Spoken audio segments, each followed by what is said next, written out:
La première campagne d'Italie est une campagne militaire menée par le général Bonaparte en Italie du Nord et sur le territoire autrichien du 24 mars 1796 au 17 avril 1797. Pendant un an, elle oppose principalement l'armée d'Italie de la République française aux forces autrichiennes et sardes. La première campagne d'Italie a bouleversé durablement l'ordre géopolitique de la péninsule italienne. Elle y implante pour près de 2 décennies l'influence française, qui y prospérera à des degrés variables jusqu'en 1815. En 1795, en 4, le Directoire décida que les armées des généraux Jourdan et Moreau iraient combattre les Autrichiens sur le Main et le Danube, tandis que Napoléon Bonaparte, nommé général en chef de l'armée d'Italie le 12 Ventose en 2 mars 1796, attaquerait les Ostrosardes dans la vallée du Pô.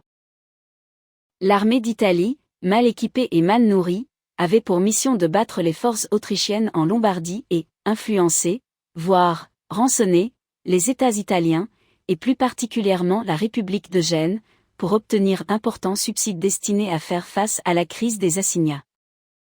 L'armée d'Italie, dirigée par le général Bonaparte, vint successivement cette armée sarde et autrichienne.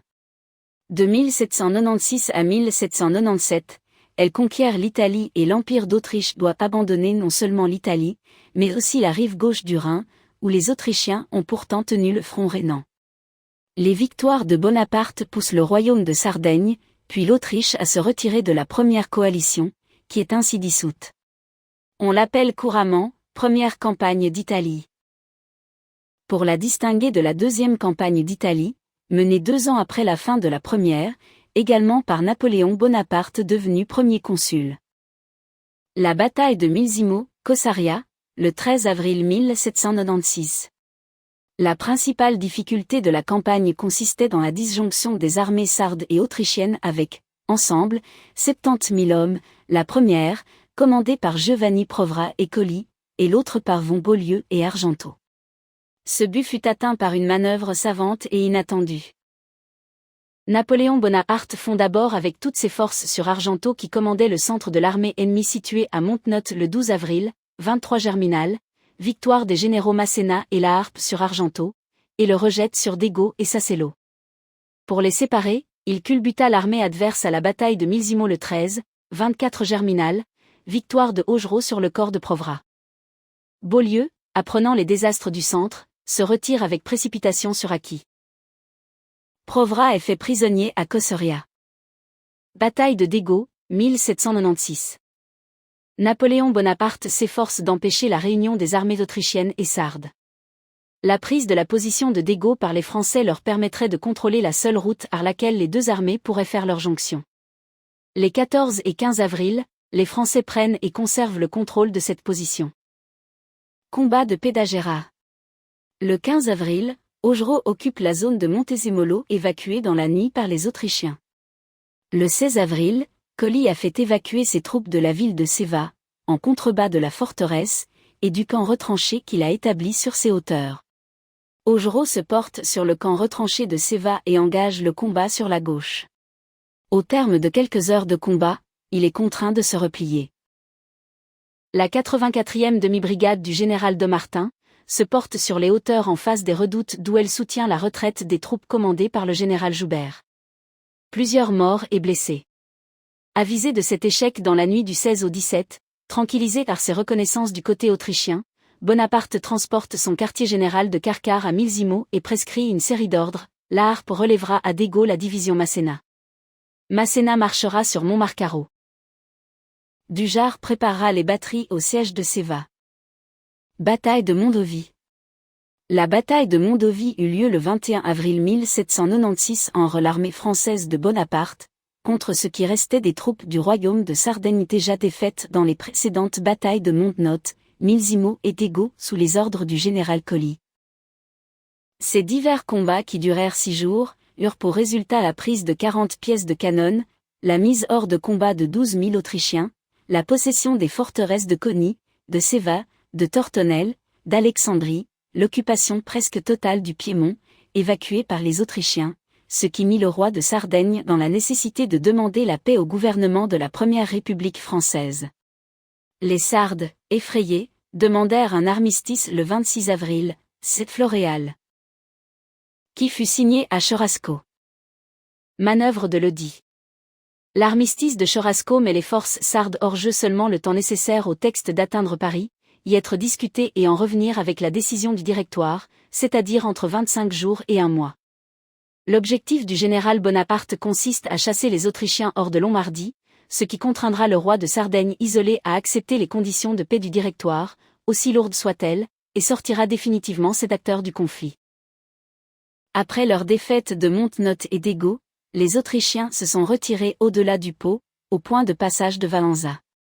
L'attaque frontale de Valenza par les troupes françaises apparaît dès lors comme une action attendue, à l'encontre le terrain, coûteuse en hommes et en temps, qui ne constitue pas une réponse efficace à la situation stratégique du général Bonaparte.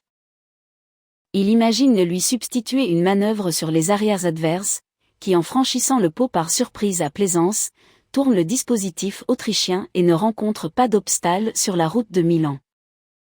Le 4 mai, nous trouvons l'armée française sur les emplacements suivants. Sérurier à Alexandrie et Valenza. Masséna à Tortone et Salles. Augereau à Castellagna. La Harpe à Voghera. Le corps d'élite, sous le commandement de d'Allemagne et ayant pour mission de créer une tête de pont au-delà du Pô à Plaisance, formé de 4 bataillons de grenadiers, réunis et de 2 bataillons de carabiniers, réunis en avant-garde à Casteggio. C'est le 6 mai que Bonaparte, à la tête du corps d'élite s'élance à marche forcée vers Plaisance. Suivis de toute la cavalerie, ils y arrivent le lendemain vers les 7 heures du matin. Bonaparte se rend au bord du Pô, où il demeurera jusqu'à ce que le passage fût effectué, et l'avant-garde sur la rive gauche. Bataille du pont de Lodi. Le 10 mai, Bonaparte se porte sur Lodi à la tête des grenadiers et suivi par la division Masséna, Augereau venait un peu en arrière. Ménard resta du côté de Pizzighettone, Sérurier marcha sur Pavie, pour s'assurer la possession de cette place, elle devait se porter de là sur Milan. Le pont doit être pris intact car Bonaparte veut franchir l'Adda rapidement pour poursuivre le gros de l'armée autrichienne, commandée par le général Beaulieu, qui se replie sur Mantoue. Le général fait ses dispositions pour exécuter les plans qu'il a combinés, et dont la réussite lui paraît si certaine qu'il écrit au directeur Carnot. Bonaparte apprit en même temps qu'on avait le projet de diviser le commandement de l'armée d'Italie entre lui et le général François-Christophe Kellermann. Cette nouvelle l'affecta singulièrement. Il écrit au directoire, « J'ai fait la campagne sans consulter personne, je n'eusse fait rien de bon s'il eût fallu me concilier avec la manière de voir d'un autre. Si vous m'imposez des entraves de toute espèce, s'il faut que je réfère de tous mes pas au commissaire du gouvernement, s'ils ont le droit de changer mes mouvements, de m'ôter ou de m'envoyer des troupes, n'attendez plus rien de bon. Si vous affaiblissez vos moyens en partageant vos forces, si vous rompez en Italie la pensée militaire, je vous le dis avec douleur, vous aurez perdu la plus belle occasion d'imposer des lois en Italie. Chacun a sa manière de faire la guerre. Le général Kellermann a plus d'expérience et la fera mieux que moi, mais tous les deux ensemble, nous la ferons fort mal. Je sens qu'il faut beaucoup de courage pour vous écrire cette lettre, il serait si facile de m'accuser d'ambition et d'orgueil. Mais écrivis également confidentiellement au directeur Carnot, je crois que réunir Kellermann et moi en Italie, c'est vouloir tout perdre, je ne puis servir volontiers avec un homme qui se croit le premier général de l'Europe. Et, d'ailleurs, je crois qu'un mauvais général vaut mieux que 2 bons. La guerre est comme le gouvernement, c'est une affaire de tact. Bataille du pont d'Arcole. Les Français prendront leur revanche à San Massimo au Ladige hameau de Vérone, victoire de Caldiro, et à la bataille du pont d'Arcole, 15 au 17 novembre 25 au 27 Brumaire. Désespérant de réussir sur ce point, il prend la résolution de retourner à Ronco et dérobe sa marche à Alvinci. Il fait allumer des feux sur la chaussée d'Arcole, et, le lendemain, il se trouve libre de livrer bataille à celui des 3 corps autrichiens qui lui plaira. Il choisit celui d'Alvinci, qu'il repousse au-delà de Vicence, après lui avoir tué 5000 hommes, fait 8000 prisonniers, et pris 30 pièces de canon. Le général Joubert, quant à lui, vint Davidovitch le 19 novembre, 29 Brumaire, à Campara, et l'oblige à se réfugier dans le Tyrol. Wurmser, qui commande le 3e corps, n'a que le temps de rentrer dans Mantoue, où il se voit de nouveau bloqué par Sérurier. Bataille de Rivoli. Alvanchi et Provrat descendent tout à coup du Tyrol à la tête d'une armée nouvelle et nombreuse. Provrat se dirige sur Mantoue avec 12 000 hommes, Alvanchi, avec le gros de l'armée, se met à la poursuite de Joubert, qui se retire sur Rivoli. Bonaparte, qui n'avait que 20 000 hommes disponibles pour livrer bataille, donne ordre à Joubert de tenir ferme à Rivoli, et il va attendre l'ennemi derrière cette position. Le général autrichien, trop confiant dans la supériorité de son armée, en détache une partie sous les ordres du général Lusignan, et il s'engage avec le gros de ses forces dans les vallées de l'Adige et de la Carona, dont le plateau de Rivoli est le nœud. Il s'empare de ce plateau, sur lequel il place 2000 hommes, mais au moment où il se croit maître de la division Joubert, il se voit coupé, le plateau de Rivoli est pris, et ceux qui le gardaient mettent bas les armes. Enfin la colonne de Lusignan vient attaquer l'armée française sur ses arrières, elle est prise presque en entier à Masséna avec son général. Le 16 janvier, 27 Nivose, Bonaparte vainquit Provrat aux portes de Mantoue. Wurmser est repoussé dans Mantoue, et 17 jours après, ayant vu détruire sous ses murs les restes de la 4e armée autrichienne, il se voit dans la nécessité de capituler le 2 février. Merci d'avoir regardé cette vidéo, si vous avez aimé, n'oubliez pas de mettre un pouce en l'air, de vous abonner, n'oubliez pas de partager, d'activer la cloche, pour être averti lors de la sortie des prochaines vidéos.